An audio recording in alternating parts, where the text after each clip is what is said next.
Hello friends, I am Praveen Sen. I am here to share an important information about today's date. Yes, आज के दिन के बारे में मैं आपके साथ में कुछ जानकारी शेयर करना चाहता हूँ और आज का दिन जो है भारत के इतिहास में बहुत ही महत्वपूर्ण दिन रहा है। इस दिन भारत के एक महान आत्मा जिन्हें हम कहते हैं महात्मा गांधी जी, उनके बारे में भी मैं आपको बताने वाला हूँ, जिनके द्वारा इस दिन एक बहुत बड़ा आंदोलन जो था वो शुरू किया गया था। और महात्मा गांधी जी के लिए तो दो पंक्तियां मैं यहाँ पर आपके सामने बोलना चाहूँगा। दे दी हमें आज़ादी बिना खड्ग बिना ढाल, साबरमती के संत तूने कर दिया कमाल। जैसा कि आपको विदित है कि आज का दिन अर्थात दिनांक 8 अगस्त इतिहास में बहुत ही महत्वपूर्ण स्थान रखता है और यह वही दिन है जब भारतवासियों ने अंग्रेज़ों को भारत से बाहर करने की अंतिम मुहिम को मूर्त रूप दिया था। भारत छोड़ो आंदोलन अर्थात क्विट इंडिया मूवमेंट की आज हम 79वीं वर्षगांठ मनाने वाले हैं और ऐसा माना जाता है कि यह भारतीय स्वतंत्रता आंदोलन का आखिरी सबसे बड़ा आंदोलन था, जिसमें सभी भारतवासियों ने एक साथ बड़े स्तर पर भाग लिया था।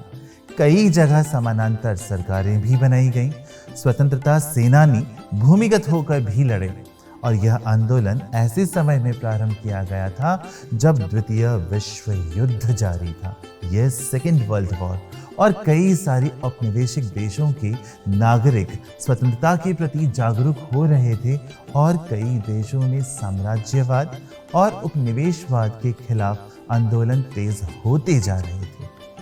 भारत छोड़ो आंदोलन द्वितीय विश्व युद्ध के समय 8 अगस्त 1942 को आरंभ किया गया था और यह एक आंदोलन था जिसका लक्ष्य भारत से ब्रिटिश साम्राज्य को समाप्त करना था और यह आंदोलन महात्मा गांधी द्वारा अखिल भारतीय कांग्रेस समिति के मुंबई अधिवेशन में शुरू किया गया था। यह भारतीय स्वतंत्रता संग्राम के दौरान विश्व विख्यात काकोरी कांड के ठीक 17 साल बाद अगस्त सन 1942 को गांधी जी के आह्वान पर समूचे देश में एक साथ आरंभ किया। यह भारत को तुरंत आजाद करने के लिए अंग्रेजी शासन के विरुद्ध एक सविनय अवज्ञा आंदोलन था। क्रिप्स मिशन की विफलता के बाद महात्मा गांधी ने ब्रिटिश शासन के खिलाफ अपना तीसरा आंदोलन छेड़ने का फैसला लिया था और 8 अगस्त 1942 की शाम को बम्बई में अखिल भारतीय कांग्रेस कमेटी के बम्बई सत्र में अंग्रेजों भारत छोड़ो का नाम दिया गया था।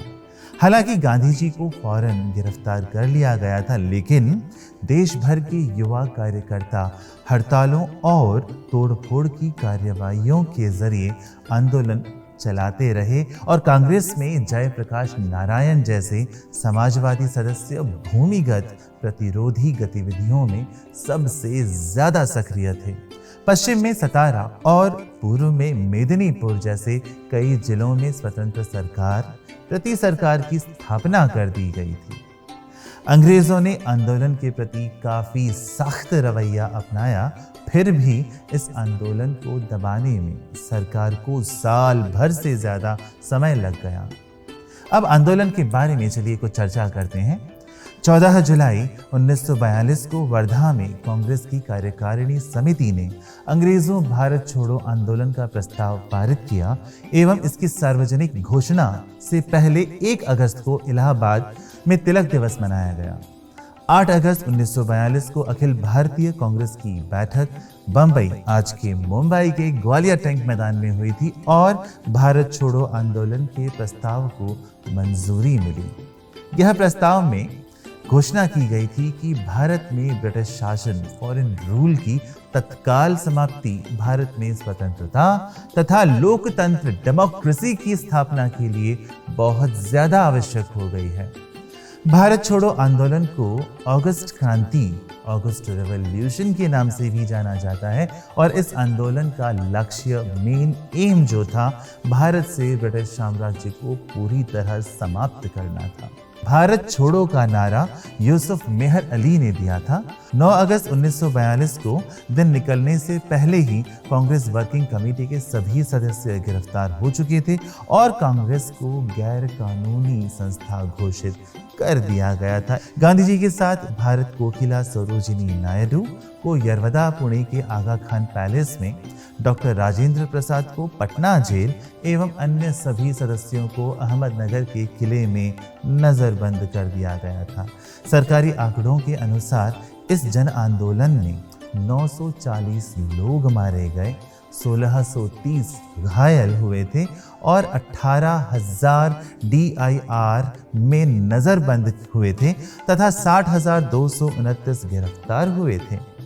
आंदोलन को कुचलने के ये आंकड़े दिल्ली की सेंट्रल असेंबली में ऑनरेबल होम मेंबर ने पेश किए थे।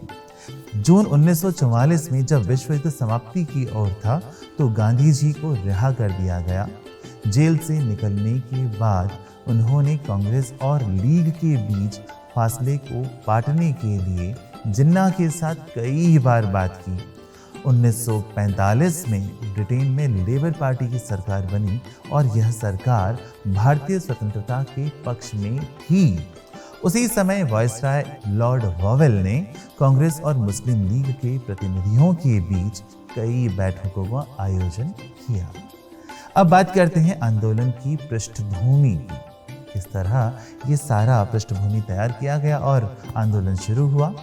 दूसरे विश्व युद्ध की शुरुआत हो चुकी थी और इसमें मित्र राष्ट्र हारने लगे थे। एक समय यह भी निश्चित माना जाने लगा था कि जापान भारत पर हमला करेगा। मित्र देश अमेरिका, रूस और चीन ब्रिटेन पर लगातार अपना दबाव, अपना प्रेशर डाल रहे थे कि वह भारतीयों का समर्थन प्राप्त करने का प्रयास करें। अपने इसी उद्देश्य की पूर्ति के लिए उन्होंने स्टैफोर्ड क्रिप्स को मार्च 1942 में भारत भेजा। भारतीयों की मांग पूर्ण स्वराज थी, जबकि ब्रिटिश सरकार भारत को पूर्ण स्वराज नहीं देना चाहती थी। वह भारत की सुरक्षा अपने हाथों में ही रखना चाहती थी और साथ ही गवर्नर जनरल के वीटो के अधिकार को भी बनाए रखने के पक्ष में थी। भारतीय प्रतिनिधियों ने क्रिप्स मिशन के प्रस्ताव को खारिज कर दिया। इसके पश्चात कांग्रेस भारत छोड़ो का प्रस्ताव लाई, जिसमें कहा गया कि स्वतंत्रता प्राप्ति के बाद भारत अपने सभी संसाधनों रिसोर्सेज के साथ फासीवाद और साम्राज्यवादी ताकतों के विरुद्ध लड़ रहे देशों की ओर से युद्ध में शामिल हो जाएगा। इस प्रस्ताव में देश की स्वतंत्रता के लिए अहिंसा पर आधारित जन आंदोलन की शुरुआत को अनुमोदन प्रदान किया गया था। अब बात करेंगे हम आंदोलन के दौरान क्या गतिविधियां हुई। भारत छोड़ो आंदोलन का प्रस्ताव पारित होने के बाद ग्वालियर टैंक मैदान में गांधी जी ने कहा था, एक छोटा सा मंत्र है जो मैं आपको देता हूं, इसे आप अपने हृदय में अंकित कर लें और अपनी हर सांस में उसे अभिव्यक्त करें। और यह मंत्र है करो या मरो, अर्थात डू और डाई। अपने इस प्रयास में हम या तो स्वतंत्रता प्राप्त करेंगे या फिर अपनी जान दे देंगे। तो ये आखिरी एक मुहिम थी, जैसा मैंने पहले भी कहा, और ये उनके शब्द जो है उसे चरितार्थ करते हैं। इस तरह भारत छोड़ो आंदोलन के दौरान अंग्रेजों भारत छोड़ो एवं करो या मरो भारतीयों का नारा बन गया। ब्रिटिश सरकार द्वारा रात 12 बजे ऑपरेशन जीरो आर के तहत सभी बड़े नेता जो थे उन्हें गिरफ्तार कर लिया गया और उन्हें देश के अलग अलग भागों में जेल में डाल दिया गया। गांधी जी को पुणे के आगा खां पैलेस में रखा गया तो अन्य सदस्यों को अहमदनगर दुर्ग में रखा गया और साथ ही कांग्रेस को गैर संवैधानिक संस्था घोषित कर दिया गया। इस पर प्रतिबंध लगा दिया गया और इसके विरोध में देश के प्रत्येक भाग में हड़ताल और प्रदर्शनों का आयोजन किया गया। प्रमुख नेताओं के जेल चले जाने के बाद नेतृत्व के अभाव में लोगों के बीच से नेतृत्व उभरा। अरुणा आसिफ अली ने 9 अगस्त 1942 को ग्वालियर टैंक मैदान में तिरंगा फहराकर आंदोलन को गति दी तो जयप्रकाश नारायण, राम मनोहर लोहिया और अच्युत पटवर्धन इत्यादि नेताओं ने भूमिगत रहकर आंदोलन को नेतृत्व प्रदान किया था। उषा मेहता ने अपने साथियों के साथ बॉम्बे से कांग्रेस रेडियो का प्रसारण किया। ब्रिटिश सरकार द्वारा पूरे देश में गोलीबारी, लाठीचार्ज और गिरफ्तारियां की गईं। ब्रिटिश सरकार के हिंसक कार्यवाही की प्रतिक्रिया में लोगों का गुस्सा भी हिंसक गतिविधियों में बदल गया। लोगों ने सरकारी संपत्तियों पर हमला किया, रेल की पटरियां उखाड़ दी, डाक व तार व्यवस्था को अस्त व्यस्त कर दिया और वे सरकारी इमारतों पर तिरंगा फहराने लगे। बिहार के पटना में सचिवालय पर तिरंगा फहराने के दौरान 7 युवा छात्र शहीद हो गए। अनेक स्थानों पर पुलिस और जनता के बीच हिंसक संघर्ष भी हुए। ब्रिटिश सरकार ने आंदोलन से संबंधित समाचारों को प्रकाशित करने पर रोक लगा दी। अनेक समाचार पत्रों ने इन प्रतिबंधों को मानने की बजाय अखबार ही बंद कर दिया। ये थी देश के प्रति उनकी भावना। देश के कई भाग जैसे संयुक्त प्रांत, जिसे पहले उत्तर प्रदेश जो है वो संयुक्त प्रांत के नाम से जाना जाता था, उसमें बलिया, बंगाल में तामलुक, महाराष्ट्र में सतारा, कर्नाटक में धारवाड़ और उड़ीसा में तलचर व बालासोर में लोगों द्वारा अस्थायी सरकार की स्थापना की गई। पहले अस्थायी सरकार बालिया में चित्तू पांडे के नेतृत्व में बनी थी और सतारा में विद्रोह का नेतृत्व वाई.वी. चौहान और नाना पाटिल ने किया था। वर्ष 1942 के अंत तक लगभग 60,000 लोगों को जेल में डाल दिया गया था और कई हजार लोग मारे भी गए, जिनमें महिलाएं और बच्चे भी शामिल थे। बंगाल के तामलुक में 73 वर्षीय मतंगिनी हाजरा, असम के गोहपुर में 13 वर्षीय कनकलता बरुआ, बिहार में पटना में 7 युवा छात्र व सैकड़ों लोग प्रदर्शन के दौरान गोली लगने से मारे गए। जयप्रकाश नारायण, अरुणा आसफ अली, एस.एम. जोशी, राम मनोहर लोहिया और कई अन्य नेताओं ने लगभग पूरे युद्ध काल के दौरान क्रांतिकारी गतिविधियों का आयोजन किया था। भारत छोड़ो आंदोलन का परिणाम क्या रहा, चलिए वो भी अब डिस्कस कर ही लेते हैं। भारत छोड़ो आंदोलन भारत को स्वतंत्र भले न करवा पाया, लेकिन इसका दूरगामी परिणाम सुखदायी रहा। इसके लिए इसे भारत की स्वाधीनता के लिए किया जाने वाला अंतिम महान प्रयास कहा गया है। 1942 ईस्वी के आंदोलन की विशालता को देखते हुए अंग्रेजों को विश्वास हो गया था उन्होंने शासन का वैध अधिकार खो दिया है। अर्थात ये थी हमारे आज के इस दिन की पूरी कहानी और यही वो दिन था जिसके कारण आज हम स्वतंत्र भारत में हैं।